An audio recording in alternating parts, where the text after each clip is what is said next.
What's up, people? We got round off this collection thing. Today we're going with non-flippers, so that's gonna be our fixed blades and the one OTF that we have, which is the Boker and the Leatherman I just picked up. It's not really a knife, but it's you know, It's got a knife on it. yeah, it's got several knives on it, like so. But I'm I'm kind of excited about this one. We'll have to do I'm gonna use it for a little while and we'll do a review. The Just so you know, this camera stand is a lot lower, so when we put things in front of the camera now, it's damn near gotta be on the table. Okay, so the Boker OTF, it was just impulse buy type thing. I picked it up for Courtney to see if she'd like it. I can't remember the model, Dotec something other or Lowtech. Logic, yeah. I don't know. It doesn't feel anywhere near as good as the Kershaw. Launch. Was it launch? No. Well, it was the out the front they got the Volt or whatever, something like that. Volt or Volt, yeah. Well, it's like a voltage. It's like some sort of electric something or other. Like people call it the electric knife. But anyway, it's like that's what that is. The frame won't be anywhere near as big today, but we will utilize it if possible. It's a Leatherman. It's just a sidekick. I'll have to get familiar with that. Just figure we'll knock those out before we get into the fixed blades. All right. There's a K-Bar TDI. It's one of those like self-defense type, like knives or whatever.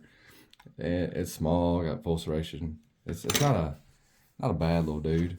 I'm kind of glad I run into it because it gave me inspiration to find. It's way over here too. Sorry.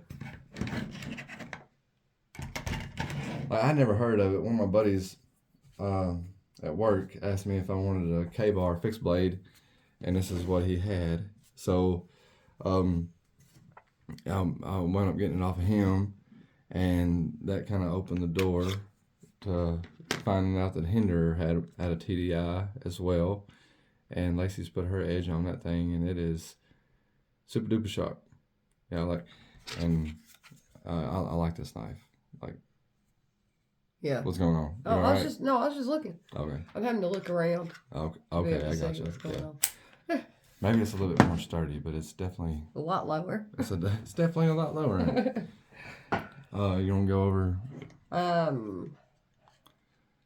I got this one that has bit me. It's the Tops line. It's Elite. Yeah. We sent this one off. We did, didn't we? Yeah, we sent it off. Yeah, so it's got Lacey's edge on it as well. It's got stuff marks all through it from where we tried to take the purple off. Yeah, that Cerakote's not playing. No, it's not. It doesn't want to come off easy at all. So, but that is my Lioness by Tops. That's the worst cut you've had on a knife. That's the worst cut I think I've ever had in my life, besides for intentional surgeries being done. This is probably the worst cut I ever had, and I just kind of threw this one in there just because. But this little bastard, it's one of those. It's an Ozark Trail, and I cut myself pretty much the same way she cut herself. I was just trying to get the damn thing out of the sheath. But I like. This is like it's not a bad knife for a little cheap one. It's really not. It is a cheap one, but it's not a bad one for a $5 knife. It's really not bad at all. I'm just gonna stack these things up because we're gonna run out of space. Yeah. Courtney's knife. Oh no, you don't, mister. You guys remember this one? This the one That's the one Billy was taught me into buying, and I got ripped off. It's a Pakistani knife, but she told me it was made in the USA and all that stuff. So we got a video on this knife called My So-Called Knife. He doesn't know how to just look at something and say, "Hang on a second, let me do a little bit of research, Mr. Impulse." I'm glad you taught me into buying it though, because it feels pretty good. It feels like a baseball bat, but it in a good way. If you're familiar, if you enjoy baseball bats, then I mean this or Les Pauls, like 1959 Les Paul, then this is gonna feel right at home. He's trying everything he can to feel better about this purchase. Yeah, it's coming out awesome. The sheath that come with is made in Oklahoma. So Absolutely not. it was out of Oklahoma cow leather. What else we got? What do you want? Got that one. Okay. Yeah, this one right here is the PTSD. I would urge. Oh God, tell me I didn't put it back in here. God Almighty. If anything's gonna kill that edge, it's gonna be that. It's gonna be that case. I gotta get a sheath. I gotta make a sheath for this thing. That's the PTSD. I call it the 33. It's a Magna Cut. I call it 33 because I could come up with a name, but and that's his number. Yeah, that's my number. And so like, this, I got jimping on this part of it.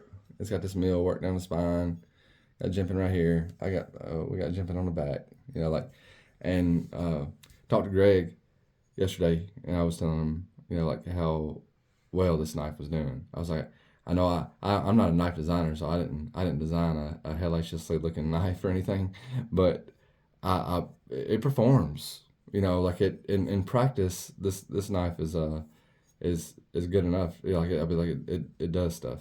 It's got that full flat grind, so it's kind of like a Spyderco. Take that Spyderco sliciness, add a recurve, add Magna Cut into the play with about a 5-inch cutting edge. Nah, maybe probably about 4.5, something like that. Well, we got 1, 2, 3, 4. Yeah, about 4 inches of cutting edge, and your imagination can run wild. I'm not sticking that back in there. I wouldn't either. How about can we? You can do whatever you want. I mean, I know it won't be in frame. Yeah, it but don't I matter if also it's don't in want frame. to go pick those up and slice their fingers. Right. No, it don't matter if it's in frame. I don't care. I guess we'll go with our manager next. Is listening to Bob DeMarco's Knife Junkie podcast. He had an episode with Ethan Curtis, and Ethan Curtis is the owner of Vanger Knives, and he had mentioned on the episode that he had a one-off. Yeah, one-off tracker that he made for a buddy of his that for whatever reason it didn't come into fruition.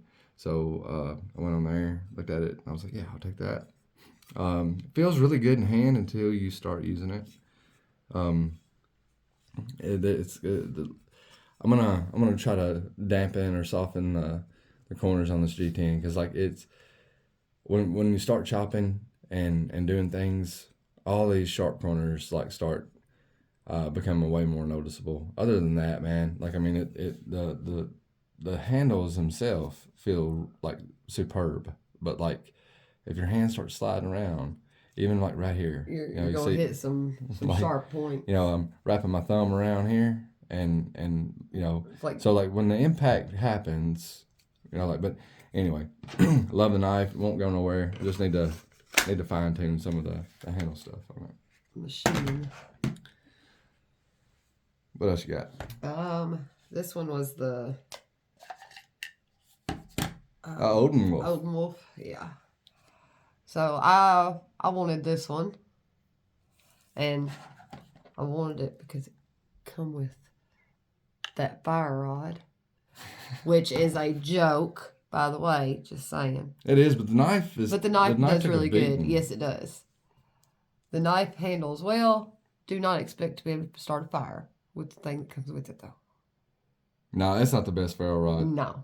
But it's. But I like this one. It fits my hand well. It's got the rubbery grip, so when you're outside and it is full moisture or tang. stuff like that, you're still gonna have a good grip. Yeah, full tang. It's got a little bit of exposed tang back there, so you can do your thing. What's this thing? Oh, this is yours. Go ahead. Okay. This one, I wanted one after we borrowed Alan. Alan's.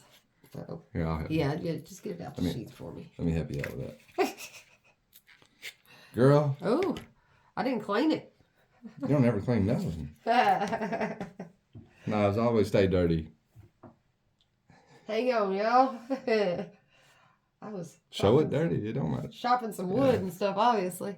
But It's SRK. SRK, yeah. That one's an SK5. I love the handle on these. Yeah, the handle is nice. They're great. It's got a good weight to it. To be as long of a fixed blade, it's nice and balanced, but you've got enough weight to actually do some chopping and hacking with. Yeah. So that's my Cold Steel. All right. This knife, I'm sure is like, man, I haven't done much research on these knives. Whenever I picked up that My SoCal knife, I also got 2 other knives from him. This is a Skinner. Sorry, y'all. I'm getting over it. Smith & Wesson Skinner. Model number 610, which can be real confusing because if you start looking that up, you're going to find a revolver. But this one is made in the USA. It's a unique shaped thing. It is. It feels good, man. But like, it's got that trilling point, and kind of like that. At the same time, it's also got this this like kind of harpoony type thing. I'm gonna say good fruit peeler. Maybe, it's called a Skinner. So like, I'm betting maybe it may do something. But I mean, I think the knife is like, I believe it's in 440. It's like a 90s model knife or early 2000s or something like that. Like I said, I couldn't find a whole lot of information about it, but this one is a Smith & Wesson knife. Happens to be made in the USA, and so did the sheath. Like, so I just legit. Yeah, supposedly legit. Now there used to be a city in China called Usa. Know that? 70s, and I mean, like they like it may still be there, but like they would stamp, made in USA, like, or made in Usa. Or maybe that was a joke my dad used to tell me. I don't know. I can't remember. But what is this one? This is Smith & Wesson as well. It's a special op. So I'm 90% sure this is like a gas station special. But it's a dagger. It's got double edge, and 100% sure this one isn't USA. No big deal. It's just is what it is type thing. I think the dog's trying to get in, maybe. Possibly.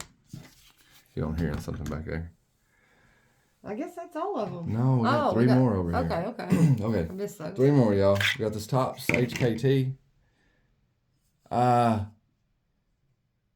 It's very unique shaped. It is. Very hard. It's hard to use in practice. Yeah. It really is. Like, it's cool. It's got a nice thick blade stock. It throws pretty well. I'm not sure if I'm supposed to be throwing it, but like It's thrown the hell out of this. I have thrown the hell out of it. Like